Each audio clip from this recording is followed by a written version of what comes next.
Ellen DeGeneres. Girl, let's just start there, because the timing alone has people side-eyeing everything she's ever done. So picture this, right? Weeks before all these Epstein files start getting real attention again, Ellen suddenly packs up her life with Portia de Rossi and quietly dips out of the United States. Not just a vacation, not just a break, they reportedly moved to the UK and even put their Montecito mansion on the market. And everyone's like, okay, why now? Now listen, on the surface, they're saying it's political. Donald Trump wins, Ellen doesn't like it, so she leaves. Fine, that's the clean version. But you know how people are? Nobody believes anything is ever that simple, especially when you start connecting timelines.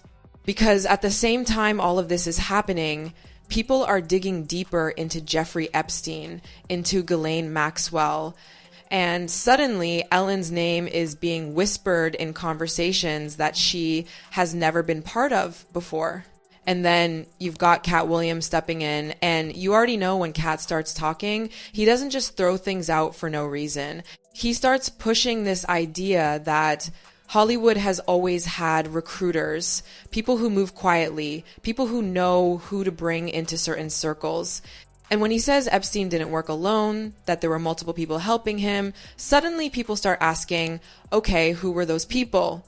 Now, nothing official ever named Ellen in any of this, let's be clear, but the rumors, they're loud.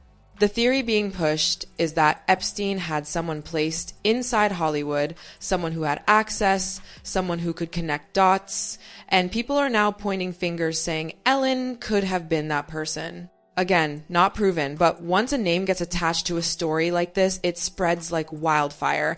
And what's making it worse is how people are now looking back at everything Ellen has said over the years. Old clips, old interviews, old jokes. Suddenly, everything is being reanalyzed. People are like, wait a minute, why did she say that? Why did she laugh at that? Why did that moment feel weird? And you know how the internet works. Once they start digging, they don't stop. Then you add Ghislaine Maxwell into the mix. This woman, who was literally convicted and sentenced to 20 years for her role with Epstein, has been changing her story over and over. One minute she acknowledges evidence. The next minute she calls it fake. One moment she admits connections, the next she denies everything.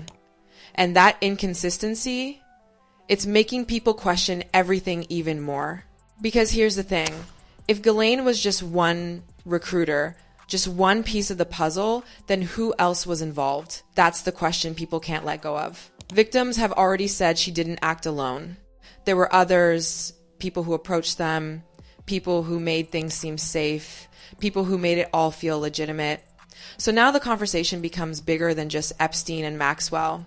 And right around the time Maxwell gets sentenced, Ellen's show suddenly ends.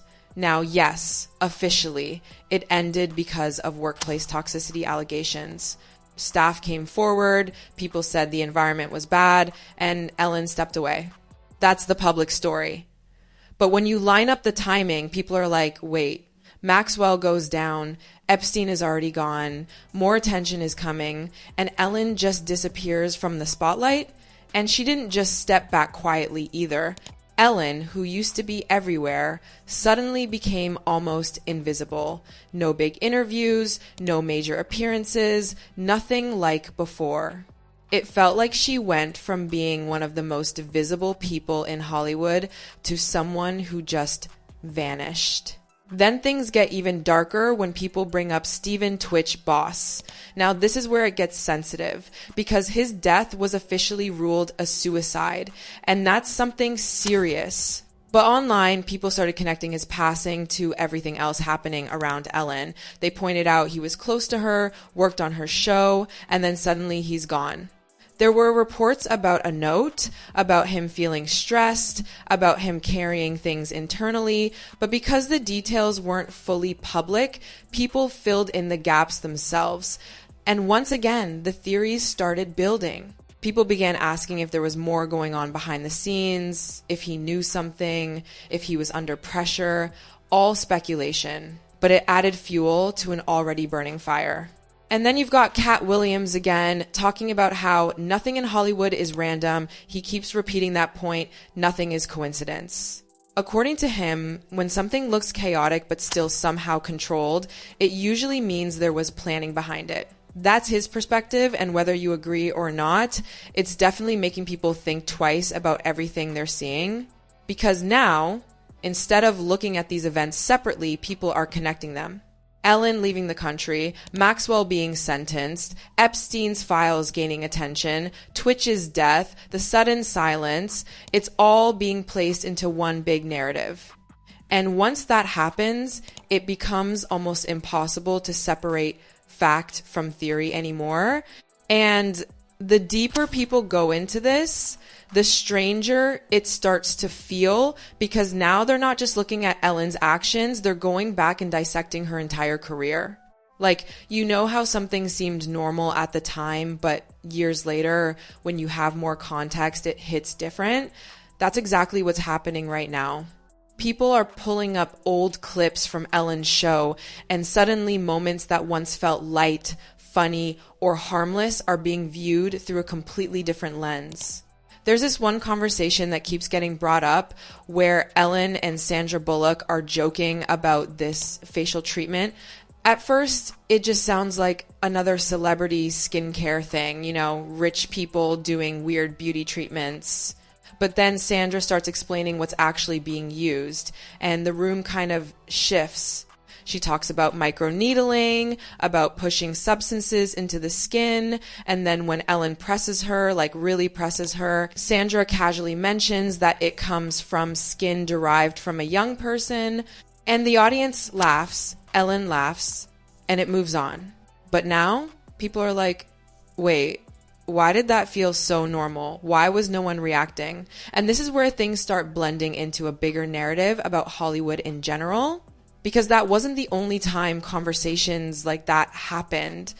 There have been multiple instances where celebrities openly talked about using treatments derived from human cells, especially things like foreskin fibroblasts. Even Oprah Winfrey got dragged into these conversations because of a segment where a similar product was demonstrated. Now, scientifically, these products are explained as lab-grown cells, not something being taken directly in some dark, illegal way. That's the official explanation. But online, people don't always separate science from speculation. They start connecting it to Epstein, to these ideas of elites trying to stay young, to rumors about stem cells, and suddenly everything feels way more sinister than it actually might be. And then you've got these documentaries and interviews coming out where journalists and investigators start talking about Epstein's alleged interests beyond what was proven in court. Some claim he was obsessed with genetics, with reproduction, with this idea of creating some kind of legacy through science. There were even emails where he discussed unusual concepts related to biology and future generations. Now again, not all of that is confirmed in the way people online are presenting it. But once those details are out there, people take them and run. They start imagining the worst case scenarios, connecting dots that may or may not exist. And suddenly, Ellen's old jokes don't feel like jokes anymore to them. They feel like hints.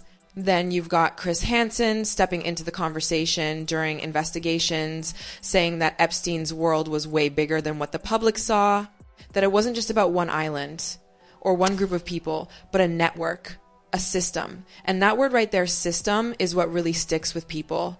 Because if it was a system, then it means multiple layers, multiple players, multiple industries even. And that's when Hollywood starts getting pulled into it harder. People begin asking, okay, if Epstein had connections in finance, politics, royalty, why not entertainment too? And this is where Katt Williams' claims start sounding even louder. He talks about how these powerful figures don't just sit at the top, they create pipelines. They have people who scout, people who recruit, people who introduce others into these circles. And according to him, names like Harvey Weinstein and Epstein were just examples of how deep it goes. Katt even describes situations where opportunities were offered in ways that didn't feel normal. He said he was approached with offers that went beyond just career advancement, things that made him uncomfortable enough to walk away. And when he tells these stories, he's not joking, he's not laughing, he's dead serious. And that's what makes people uneasy, because it suggests that there's a side of Hollywood that most people never see, a side where power is traded in ways that aren't talked about publicly, a side where people either play along or get pushed out. Then you bring it back to Ellen, and suddenly her position in Hollywood starts to look different. She wasn't just a talk show host. She was one of the most powerful daytime figures for years. She had access to everyone: actors, musicians, politicians, influencers. Her show was a gateway. If you were on Ellen, you were relevant. So now people are asking, could someone in that position have known more than they let on? Could they have seen things, heard things, been around things that never made it to the public, not necessarily involved, but aware? And the thing is, once people start asking those questions, it's hard to stop, because every answer just leads to more questions. Why did certain celebrities stay close to her? Why did others distance themselves over time? Why did stories about her behavior behind the scenes start coming out only near the end of her show? And then you've got the idea of hidden symbolism that some people are obsessed with. They go back to her show, her set design, her jokes, her games, and they try to find patterns. They look for meaning in things that were probably just meant to entertain. But in their minds, nothing is accidental anymore. At this point, the conversation isn't even just about Ellen as a person. It's about what she represents. A symbol of Hollywood itself. The polished, smiling, friendly face on the outside, and whatever might be happening behind closed doors on the inside. And whether any of these theories are true or not, the fact that so many people are willing to believe them says a lot. It shows how much trust has been lost, how much skepticism people now have toward celebrities, toward the industry, toward everything. Because now, every time a new file drops, every time a new name gets mentioned, every time someone like Katt Williams speaks up, people aren't just listening, they're connecting it back to everyone who's ever been close to that world. And honestly, this is where everything starts to feel less like separate stories and more like one big web. Because now you've got victims speaking out, old emails resurfacing, interviews getting rewatched, and people are realizing just how central Ghislaine Maxwell really was in all of this. She wasn't just around Epstein, she was organizing things, setting up meetings, managing connections, basically acting like the bridge between him and everyone else. Victims have said it themselves. The reason they trusted the situation at first was because of her. She came across polished, educated, calm, almost like someone you'd never question. And that's what made it dangerous. She knew exactly how to approach people, especially when they were vulnerable. She knew how to make everything feel safe, even when it wasn't. And hearing those stories now, it makes people realize how calculated the entire system was. So when Maxwell gets sentenced, people expected that to be the moment everything comes out. Names, connections, the full picture. But instead, what happens? A lot of files stay redacted. A lot of details stay hidden, and that's what frustrates people the most, because they feel like we're only seeing a small piece of something much bigger. And then Maxwell herself goes on record saying things that just make everything more confusing. She says she doesn't believe Jeffrey Epstein took his own life. She claims there's no client list, no blackmail system that she's aware of. And people are like, how? How were you that close to him and you saw nothing? It just doesn't sit right with people. At the same time, you've got reports about her prison situation that don't match what people expect either. She's moved to a lower security facility, gets special treatment, access that other inmates don't have, and again, people start questioning, why is she being treated differently? Is it protection? Is it control? Nobody really knows, but it adds another layer of suspicion. Now, bring it back to Ellen again, because this is where everything circles. People start thinking, if Maxwell was the known recruiter, then there had to be others. That's just logic. One person couldn't have built something that large alone. And once that idea settles in, people begin scanning Hollywood for anyone who had influence, access, and connections. And Ellen's name keeps popping up in those conversations, not because of proof, but because of position. She had reach, she had power, she had relationships across industries. And when you combine that with her sudden exit from the spotlight, it creates a narrative that people can't ignore, even if it's built mostly on speculation. Then you've got Katt Williams doubling down on everything he's been saying. He talks about how these industries are structured in a way where the same people keep benefiting, the same names keep rising, and the same patterns keep repeating. According to him, it's not random success, it's controlled opportunity. He even brings up how certain moments in entertainment that look chaotic or shocking often feel managed, like they're allowed to happen a certain way. And whether you agree with that or not, it makes people rethink situations they once brushed off as accidents or coincidences. Because now the mindset has shifted. Instead of asking what happened, people are asking who benefited. And once you start thinking like that, everything looks different. Every career rise, every sudden fall, every scandal, every silence, it all becomes part of a bigger puzzle. But here's the reality that gets lost in all of this noise. There's a difference between proven facts and online theories. Maxwell's crimes are real, documented, and confirmed. Epstein's network existed. That's undeniable. Victims have spoken, and their stories matter more than anything else in this entire situation. When it comes to Ellen, though, there is no confirmed evidence linking her to Epstein's crimes or Maxwell's operation. What exists right now is speculation, timing coincidences, and people connecting dots that haven't officially been connected. And that distinction is important, even if the internet doesn't always respect it. Still, the reason this story keeps growing is because trust in these powerful circles is already broken. People don't believe what they're told anymore. They look at redacted files and think something is being hidden. They see influential figures step away quietly and assume there's a reason behind it. And maybe that's the biggest takeaway from all of this.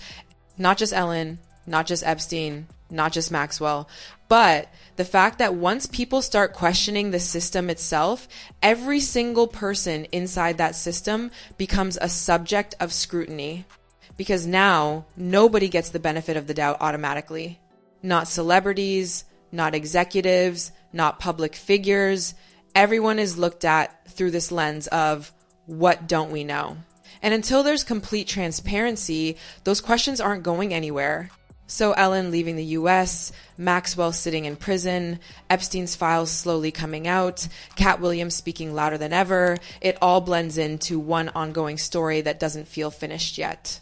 And whether the truth ends up being smaller than people think or even bigger than anyone imagined, one thing is clear. People are watching